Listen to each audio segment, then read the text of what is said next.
Well, folks, thanks for joining in again today for Stockwell Day, day-to-day news with the increasing number of viewers. We're excited about that and much appreciative. I always say at the start of our broadcast here that we give you insights behind the scenes of the big stories. And I want to tell you, there is so much in the news today.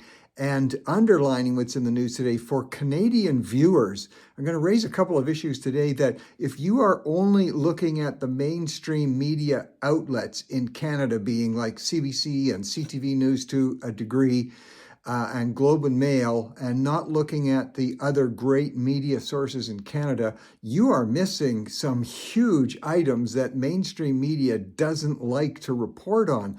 There can't be anything much bigger in the news the last couple days when we look at the situation with Gaza and being on the edge of a possible ceasefire, a return of the hostages, an agreement for Hamas to get out of town, and the fact that the Arab nations, including Qatar and other nations, are putting pressure on Hamas to release all of the hostages and agree to this particular deal. The reason that many in media don't like it is, of course, because President Donald Trump is central to the story. And you have become intellectually impaired when somebody you don't like can do something as good and you're not able to comment on what might be some good aspects of the story. So especially with CBC in Canada, it's almost comical to see how little, at least to date, they have reported on what could be really the substantial deal, ceasefire, and possible peace deal of the century so far. So you want to tune in on that. We are still waiting to see if Hamas agrees to it, but this is landmark stuff, and whether it's going to go or not. Sorry, folks, we got calls coming in, and I am not sufficiently expert yet to wield all this stuff out. So you're getting it live and raw right here. I want to get this information out to you right away. Check this out. Now, another one that is just gigantic in terms of the magnitude of the story, and I'm finding, at least to date, at the time of the broadcast today, CBC not reporting at all on a major change of the largest military power in the world, and probably in world history, being the United States military. And I hope you've seen this, but the head of the military in the U.S., I mean, we all know that Donald Trump is commander-in-chief, of course, but Pete Hegseth, on this announcement, he called in all the generals, 800 or 900 generals, sat them all down, told them two things: no more DEI, it's over. People are going to get positions and be promoted on the basis of merit. And he understands, as some previous leaders in history have understood, the purpose of a military, the purpose of armed forces is to deter or destroy the enemy. That's it. That's why you have a military. And the more powerful you are and the stronger you are, the more intimidating you're going to be, and the more you are going to see a situation where people do not want to cause you to get involved as a strong army. In fact, strength does come, or peace does come through strength. And so he told the generals that they and all of the military, the strength tests and the physical demanding tests to become a member of the military are going to be adhered to. They're not going to be reduced. And he was very clear, whether you're a man or a woman, if you pass those tests, then that gets you to a certain level. If you don't pass certain physical and fitness tests, you're not going to make it, male or female. So this is not a so-called sexist issue. Now, people can say, well, strength doesn't matter that much in military anymore because there's so much high tech and there's drones and there's satellites. When it comes down to really getting a job done, and if it ever comes to that, and we hope it doesn't, but whether you're talking about the type of fighting we're seeing in Ukraine, whether you're talking about the door-to-door, block-by-block cleansing that has to take place sometimes in urban warfare to get rid of deeply entrenched terrorist elements, Strength and capability, physical capability, has a lot to do with it. I will make a prediction that you're going to see recruiting in the U.S. take a jump upwards because people who are, especially young men, but maybe young women also, want to engage in the military and become members of the armed forces as proud defenders of their country. And if they think just anybody can get in and the strength tests are being reduced so that, 9-year-olds can get into the Army, you're going to have less people who really want to excel signing up and recruiting. So that's an issue of itself. And also to see the generals being told there's going to be no more room for fat generals.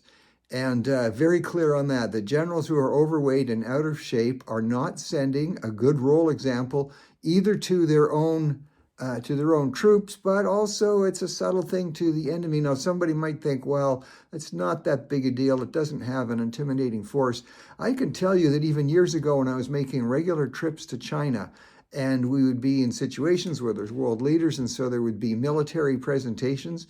I'll tell you what, that Chinese military, just the look of them, they are a force to be dealt with. They are, you can tell they are fit, they are strong, they are ready to go, and it sends a message. Anyway, whether you agree or disagree with any of that, that can be a subject of debate. But the fact is, there was almost zero coverage in mainstream media on this particular announcement. Is something to behold. If you want to truly be informed, and if you want to even debate on both sides of an issue, if you're only following mainstream Canadian media, you are being intellectually deprived and intellectually impaired. It's sad, but that's just the reality.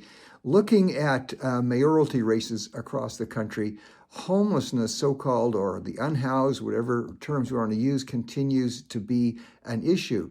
And I can tell you that the mayoralty candidates that are talking about dealing with it at a number of levels, homelessness, the problem with the so-called unhoused has a number of levels. It's not a quick fix by any means. But I am talking with clients who are leaving big cities.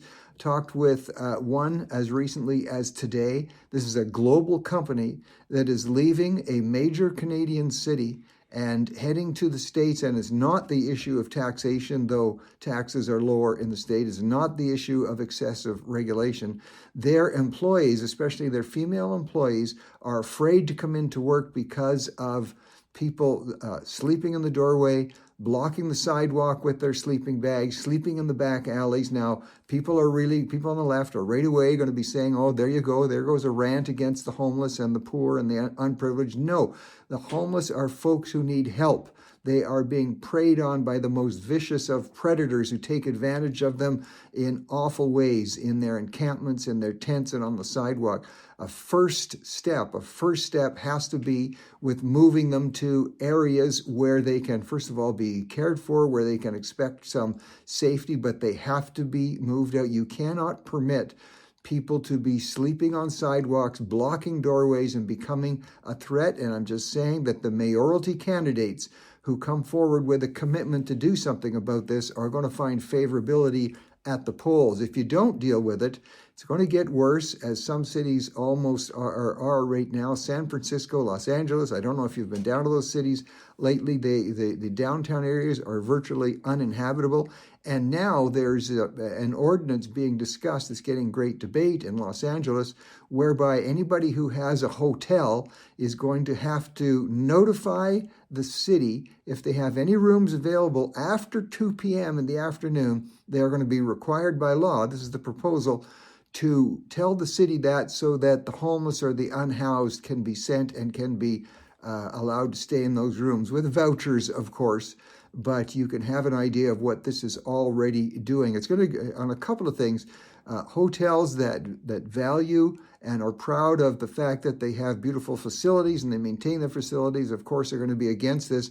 And also what you're going to find out is the lower end hotels or motels who don't care too much about what the place looks like or cleanliness, they're going to be the ones bringing in a lot of the unhoused. The problem is going to get worse.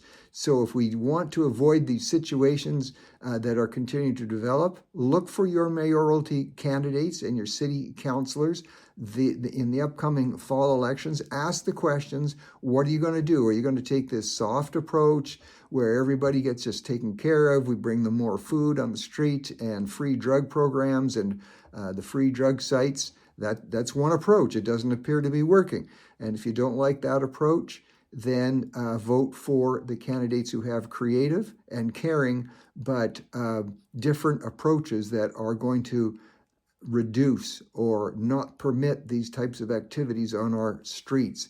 Fascinating stuff coming up in the mayoralty elections. Keep an eye on that. Businesses continue to move out of Canada. This is regretful.